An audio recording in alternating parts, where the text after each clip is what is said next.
প্রিয় দর্শক, আমরা আছি এখন নোয়াখালীর ঐতিহ্যবাহী সেনবাগ নলুয়া ফকিরবাড়ি জামে মসজিদে।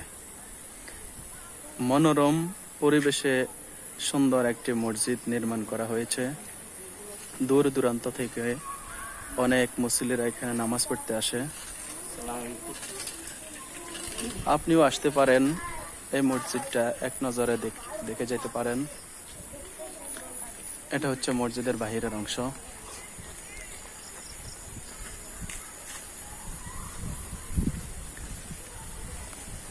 হাতে গোনা নোয়াখালীতে এরকম কয়েকটা মসজিদের মধ্যে এটাই দেখা যায় একটা উন্নত মানের একটা মসজিদ, যে মসজিদ নির্মাণ করা হয়েছিল বিভিন্ন দেশের কারিগর মিস্ত্রি দ্বারা।